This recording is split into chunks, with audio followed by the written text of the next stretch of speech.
Hello friends, मैं नीता भास्कर आप सभी लोगों का अपने यूट्यूब चैनल पर स्वागत करती हूँ और 20 क्वेश्चन कंप्लीट करेंगे पॉलिटिकल साइंस में। और आशा करती हूँ वीडियो आपको पसंद आएगी और पसंद आए तो प्लीज लाइक शेयर कमेंट करिएगा।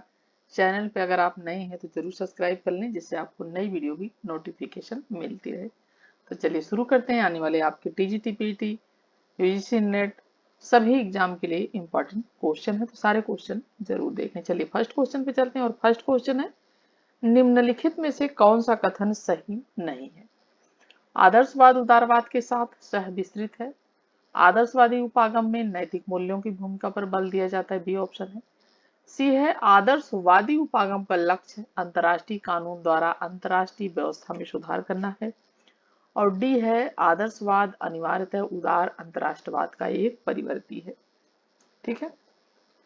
और राइट ऑप्शन क्या हो जाएगा यहाँ पे?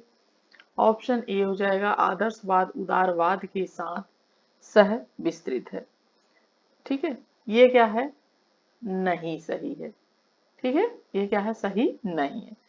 देखिए, आदर्शवाद उदारवाद के सहविस्तृत है। आदर्शवाद उदारवाद से बहुत पुरानी अवधारणा है।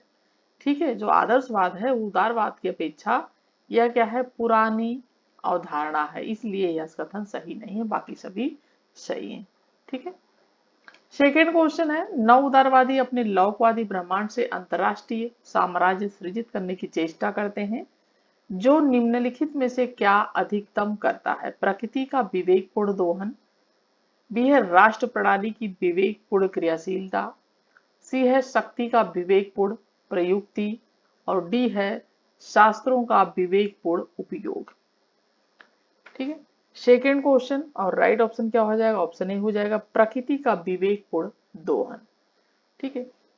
देखिए, नव उदारवादी अपने लौकिकवादी ब्रह्मांड से अंतरराष्ट्रीय साम्राज्य सृजित करने की चेष्टा करते हैं, जो कि प्रकृति का अधिकतम विवेकपूर्ण क्या करता है? दोहन करता है। ठीक है, राइट ऑप्शन ए हो जाएंगे। थर्ड क्वेश्चन है, निम्नलिखित राजनीतिक सिद्धांतों में से कौन सा राज्य को एक आवश्यक बुराई मानता है? समाजवाद, अराजकतावाद, आदर्शवाद, व्यक्तिवाद। ठीक है, राइट ऑप्शन क्या हो जाएगा? ऑप्शन डी हो जाएगा, व्यक्तिवाद। ठीक है। व्यक्तिवाद क्या मानता है? राज्य को एक आवश्यक बुराई मानता है, यानी बुराई तो मानता है लेकिन इस बुराई को वो आवश्यक भी मानता है, जरूरी भी मानता है। ठीक है। तो जैसा कि व्यक्तिवादी जो विचारक हैं, राजनीतिक सिद्धांत राज्य को एक आवश्यक बुराई के रूप में चित्रित करते हैं, जबकि जो अराजकतावादी हैं ये इसे अनावश्यक बुराई मानते हैं। ठीक है, ये बहुत क्वेश्चन पूछा जाता है और इसे जरूर आप अच्छी तरीके से ध्यान दें। ठीक है, तो ये अनावश्यक, यानी ये तो आवश्यक व्यक्तिवादी कहते हैं और अराजकतावादी क्या कहते हैं? अनावश्यक, यानी इनके लिए तो आवश्यक है लेकिन इनके लिए अराजकतावादी जो हैं उनके लिए अनावश्यक बुराई है। फांसीवादी जो है वो राज्य को शोषण का यंत्र मानते हैं। ठीक है। और समाजवाद राज्य के द्वारा एक समताकारी समाज का निर्माण करना चाहते हैं। ठीक है, तो राइट ऑप्शन। और आदर्शवादी के लिए तो राज्य आवश्यक है ही है। ठीक है, और राइट ऑप्शन हो जाएगा ऑप्शन डी। नेक्स्ट है, आधुनिक उदारवाद पारंपरिक उदारवाद से भिन्न है क्योंकि यह व्यक्ति की स्वतंत्रता का समर्थन नहीं करता। यह प्रजातांत्रिक संस्थाओं के विरुद्ध है। सी है, यह स्वतंत्र उद्यमिता की वकालत करता है। डी है, यह विश्व को सभी प्रकार के अत्याचारों एवं शोषण से मुक्त रखना चाहता है। राइट ऑप्शन यहाँ पे डी हो जाएगा, यह विश्व को सभी प्रकार की अत्याचारों और शोषण से मुक्त रखना चाहता है। देखिए, आधुनिक उदारवाद जिसे सकारात्मक उदारवाद भी कहा जाता है, आधुनिक उदारवाद को क्या कहा जाता है? सकारात्मक उदारवाद भी कहा जाता है। ठीक है, और यह विश्व को सभी प्रकार के अत्याचारों और शोषण से मुक्त रखना चाहता है, और यह समाज के पिछड़े तबके के उत्थान के लिए राज्य के जो कल्याणकारी स्वरूप है राज्य का, जो वर्तमान में है कल्याणकारी राज्य की ये समर्थन करता है। ठीक है, तो कल्याणकारी स्वरूप पर ये बल देता है। ठीक है, तो राइट ऑप्शन डी हो जाएगा। फिफ्थ क्वेश्चन है, राज्य का वर्ग सिद्धांत किसने प्रतिपादित किया है? कार्ल मार्क्स, एंजल्स, लेनिन या इनमें से सभी? ठीक है, और राइट ऑप्शन क्या हो जाएगा? Karl Marx. तो जो वर्ग संघर्ष का सिद्धांत है, ठीक है, उसका प्रतिपादन किसने किया है? कार्ल मार्क्स ने किया है। और राज्य की उत्पत्ति का जो मार्क्सवादी सिद्धांत है, वर्ग संघर्ष की अवधारणा पर ये केंद्रित है। ठीक है, वर्ग संघर्ष की जो अवधारणा है उस पर ये केंद्रित है। और कार्ल मार्क्स के अनुसार वर्ग की उत्पत्ति किसके कारण हुई है? वर्ग की जो उत्पत्ति हुई है कार्ल मार्क्स के कारण, वो किसके कारण हुई? संपत्ति के कारण हुई है। ठीक है, कहता है कार्ल मार्क्स, क्योंकि संपत्ति के कारण समाज में परस्पर दो विरोधी वर्ग का उदय हुआ। ठीक है, पूंजीपति वर्ग यानी धनवान वर्ग और एक दूसरा निर्धन वर्ग। एक तो पहला पूंजीपति, दूसरा निर्धन वर्ग। ठीक है, और दोनों वर्गों के विरोधों के हितों के कारण वर्ग संघर्ष की परिस्थितियां उत्पन्न होती हैं। तो राइट ऑप्शन ऑप्शन ए हो जाएगा। 6 क्वेश्चन है, उदारवाद का जनक किसे कहा जाता है? T H. Green, Hegel, Karl Marx, John Locke. और राइट ऑप्शन क्या हो जाएगा इसका? ऑप्शन डी हो जाएगा। जॉन लॉक को उदारवाद का जनक माना जाता है।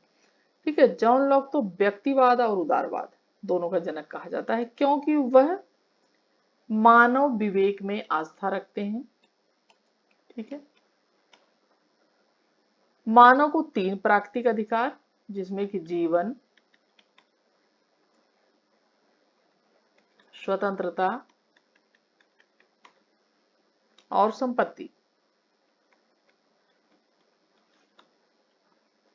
भी सौंपते हैं, और समाज को सद्गुणी प्राणी मानता है। उदारवाद व्यक्तिवाद स्वतंत्रता पर आधारित विचारधारा है, और उदारवाद व्यक्ति को साध्य और राज्य को साधन मानता है। ठीक है, ये व्यक्ति को क्या मानता है? साध्य। राज्य को क्या मानता है? साधन मानता है। ठीक है, ऑप्शन डी। 7 क्वेश्चन है, निम्नलिखित में से किसे उदार राजनीतिक दर्शन का पिता कहा जाता है? लास्की को, जेम्स मिल को, बेंथम को या लॉक को? ठीक है, और राइट ऑप्शन क्या हो जाएगा? इसमें डी हो जाएगा। तो जैसे कि लॉक को उदारवाद का जनक माना जाता है, तो उसको उदार राजनीतिक दर्शन का पिता भी कहा जाता है। ठीक है, और उदारवाद राजनीति का वह सिद्धांत है जो सामंतवाद के पतन के बाद, ठीक है, इसके पतन के बाद राजनीति को बाजार अर्थव्यवस्था के अनुरूप मोड़ देने के लिए अस्तित्व में आया था। और शुरू में इसने व्यक्ति को राजनीति का केंद्र बिंदु मानते हुए व्यक्तिवाद को अपनाया, परंतु बाद में इसने राजनीति में समूहों की महत्वपूर्ण भूमिका को स्वीकार करते हुए बहुलवाद को अपना लिया। ठीक है, और इतिहासकार जैसे कि प्राय 17वीं शताब्दी के इंग्लैंड के जॉन लॉक को उदारवाद का जैसा कि जनक माना जाता है। और 1688 की जो क्रांति हुई, गौरवमयी क्रांति जिसे कहा जाता है, वो उदारवाद की विजय के रूप में याद करते हैं, इंग्लैंड की जो क्रांति हुई थी। ठीक है, तो right option option D. 8 question है, फ्रांसीसी दलों में सबसे पुराना दल जो अब विघटित हो गया है, कौन सा है? गोलिस्ट पार्टी, साम्य पार्टी, रेडिकल पार्टी, समाजवादी पार्टी। राइट ऑप्शन सी हो जाएगा, radical party. The radical socialist and radical republic party. ठीक, और यह फ्रांसीसी दलों में सबसे पुरानी पार्टी है जो कि अब विघटित हो गई है। ठीक है, और इसकी स्थापना 1901 में हुई थी। ठीक है, राइट ऑप्शन सी। नेक्स्ट है, निम्नलिखित में से कौन नव उदारवाद से संबंधित है? एफ ए है, मिल्टन फ्रीडमैन, रॉबर्ट नॉजिक, उपरोक्त सभी। राइट ऑप्शन यहाँ पे डी हो जाएगा, उपरोक्त सभी जो है नव उदारवाद से संबंधित है। ठीक है, और उदारवादी परंपरा के कुछ विचारकों ने यह अनुभव किया कि कल्याणकारी राज्य का सिद्धांत विस्तृत कायदे कानून और अनुचित कर प्रणाली लागू करके व्यक्ति की स्वतंत्रता में भारी कटौती करता है। इनकी यह मान्यता है 20वीं शताब्दी के उत्तरार्ध में। ठीक है, और उन्होंने उदारवादी चिंतन में अहस्तक्षेप मूल, ठीक है, अहस्तक्षेप मूलक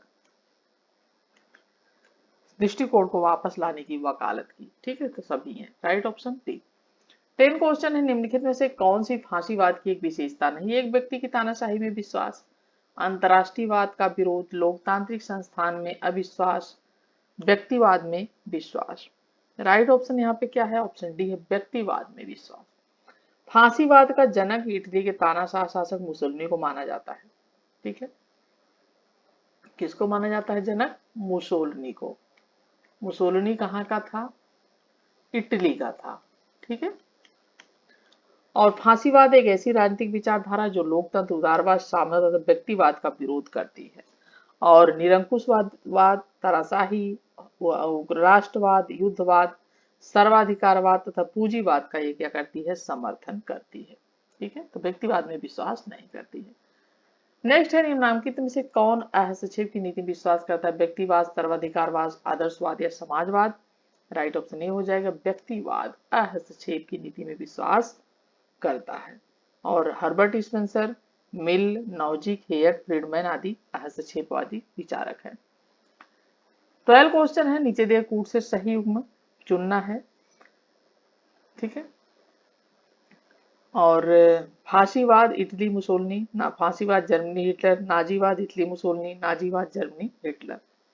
ठीक है, और यहाँ पे मैं ऑप्शन लिखना भूल गई, 2 तथा 4 और 1 तथा, ठीक है, 4, 1 तथा 3 और 2 तथा 3। ठीक है, तो यहाँ पे जो राइट ऑप्शन क्या है? यहाँ पे आएगा ऑप्शन यहाँ पे बी। ठीक है, 1 तथा 4 यानी 1 और ये 4। ठीक है, यानी फांसीवाद इटली मुसोलिनी से संबंधित है, नाजीवाद, ठीक है, नाजीवाद जर्मनी होगा, यहाँ पे इटली नहीं होगा, नाजीवाद जर्मनी। ठीक है, हिटलर। तो राइट ऑप्शन यहाँ पे इस तरीके से मिल जाएगा। चलिए, सूची सेकंड और फर्स्ट को मिलान करना है। सूची फर्स्ट और सेकंड। अराजकतावाद राज्य विहीन, वर्ग विहीन समाज।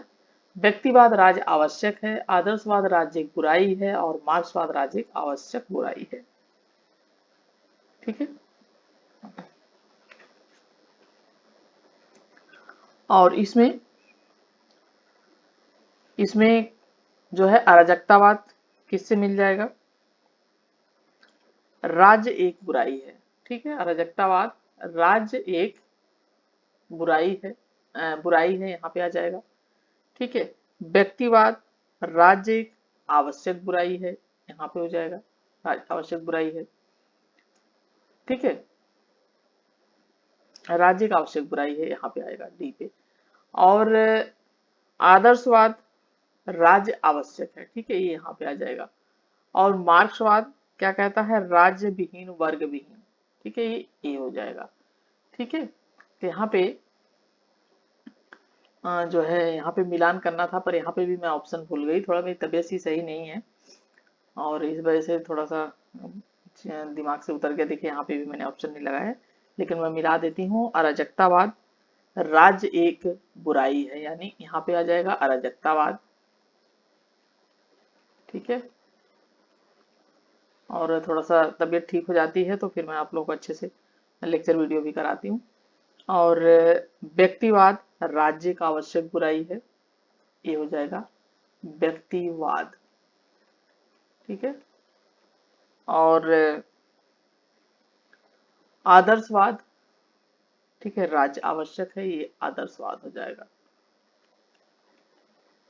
ठीक है, और ये मार्क्सवाद हो जाएगा। ठीक है, तो यहाँ पे इस तरीके से मिलान कर लीजिएगा। चलिए 14 क्वेश्चन चलते हैं, और 14 क्वेश्चन है, समाजवाद शब्द का प्रयोग सर्वप्रथम निम्नलिखित में से किसके द्वारा किया गया है? Lenin, Robert Owen, Karl Marx, Hegel. और यहाँ पे जो राइट ऑप्शन आपका हो जाएगा रॉबर्ट ओवन हो जाएगा। ठीक है, समाजवाद शब्द का प्रयोग सर्वप्रथम किसके द्वारा किया गया है? ये किया गया है रॉबर्ट ओवन के द्वारा। समाजवाद जो कि वर्तमान समय का सबसे अधिक लोकप्रिय शब्द है कह सकते हैं, और इसका सर्वप्रथम प्रयोग 1827 ईस्वी में। ठीक है, 1827 ईस्वी में इसका जो है प्रयोग किया गया था। व्यक्तिवादी और उदारवादी विचारों के विरुद्ध भावों में प्रदर्शित करने के लिए किया गया और उसके बाद 1835 में रॉबर्ट ओवन की अध्यक्षता में स्थापित हुआ। ठीक है, तो राइट ऑप्शन यहाँ पे हो जाएगा। यहाँ पे सब राष्ट्रों के सब वर्गों के समुदाय में समुदाय और समुदाय समाजवादी शब्दों का प्रयोग किया गया, तो यह शब्द मुख्यतः श्रमिक वर्गों से संबंधित है। समाजवाद, ठीक है, किससे संबंधित है? श्रमिक वर्ग से, ऑप्शन बी। नेक्स्ट है समाजवाद का संबंध मुख्यतः निम्न में से किस वर्ग से है? पूंजीपति, सैनिक, श्रमिक, उदारवाद। राइट ऑप्शन यहाँ पे सी हो जाएगा, श्रमिक वर्ग से संबंधित है। ठीक है, और जैसा कि सर्वप्रथम प्रयोग इसका 1827 में रॉबर्ट ओवन ने किया और इस शब्द का सरोकार समाज के कमजोर जो वर्ग हैं और उनका विकास समाज के एक सदस्य के रूप में करना चाहता है। ठीक है, राइट ऑप्शन सी हो जाएगा। 16 क्वेश्चन है, समाजवाद निम्न का प्रतिपादन करता है, कोई आर्थिक नियोजन न हो, बहुराष्ट्रीय समस्याओं द्वारा आर्थिक नियोजन हो, व्यक्तियों द्वारा आर्थिक नियोजन हो, राज्य के द्वारा नियोजन हो। और 16 क्वेश्चन का जो राइट ऑप्शन हो जाएगा ऑप्शन डी हो जाएगा, राज्य के द्वारा नियोजन हो। ठीक है, 17 क्वेश्चन है, द्वंदात्मक भौतिकवाद का सिद्धांत निम्न में से किसका है? वैज्ञानिक समाजवाद का, उदारवाद का, आदर्शवाद का या व्यक्तिवाद का? राइट ऑप्शन क्या हो जाएगा? वैज्ञानिक समाजवाद का। द्वंदात्मक पद्धति का प्रतिपादन आदर्शवादी विचारक जो थे किसने किया है? आदर्शवादी विचारक। ठीक है, कौन? हीगल ने किया है। ठीक है, और द्वंदात्मक भौतिकवाद का सिद्धांत, और हीगल ने चेतना को सृष्टि का सार तत्व मानकर द्वंदात्मक पद्धति का प्रतिपादन किया और बाद में वैज्ञानिक समाजवाद के जनक जिन्हें जो कार्ल मार्क्स है, ठीक है, ये हैं कार्ल मार्क्स। ठीक है, तो ये बाद में वैज्ञानिक समाजवाद के जनक कार्ल मार्क्स ने द्वंदात्मक पद्धति के माध्यम से राज्य की भौतिकवादी व्याख्या की और इस तरह कार्ल मार्क्स ने द्वंदात्मक भौतिकवाद का प्रतिपादन किया। ठीक है, यहाँ पे राइट ऑप्शन जो हो जाएगा ऑप्शन ए हो जाएगा। नेक्स्ट है उदारवाद का मूल तत्व है स्वतंत्रता, मिश्रित अर्थव्यवस्था, पंथ निरपेक्षता या समानता। और राइट ऑप्शन क्या हो जाएगा? ऑप्शन ए हो जाएगा व्यक्तिक। यहाँ पे उदारवाद का मूल तत्व पूछा है। ठीक है, व्यक्तिक स्वतंत्रता, मिश्रित अर्थव्यवस्था, और यहाँ पे व्यक्तिक स्वतंत्रता होगा, यानी ऑप्शन इसका क्या हो जाएगा? ये राइट हो जाएगा, व्यक्तिक स्वतंत्रता। ठीक है, तो राइट ऑप्शन ऑप्शन ए हो जाएगा। और उदारवाद राजनीति का वह सिद्धांत है जो समाजवाद के पतन के बाद राजनीति को बाजार अर्थव्यवस्था के अनुरूप मोड़ देने के लिए अस्तित्व में आया था। और उदारवाद जिसका वास्तविक अर्थ है स्वतंत्रता या आजादी। ठीक है, स्वतंत्रता या आजादी। और उदारवाद के जनक के रूप में इंग्लैंड के जॉन लॉक का नाम लिया जाता है और इंग्लैंड की जो 1688 की क्रांति हुई थी, ठीक है, गौरवमयी क्रांति कहते हैं जिसे उदारवाद की विजय के रूप में याद किया जाता है। तो राइट ऑप्शन ऑप्शन ए हो जाएगा, व्यक्तिक स्वतंत्रता। नेक्स्ट है उदारवादी सिद्धांत के अनुसार राज्य किसी साध्य के लिए एक साधन है, वह स्वयं साध्य है, आंशिक रूप से साधन है और आंशिक रूप से साध्य है, न साधन है न साध्य है। और 19 क्वेश्चन और राइट ऑप्शन क्या हो जाएगा? ऑप्शन ए हो जाएगा, किसी साध्य के लिए एक साधन है।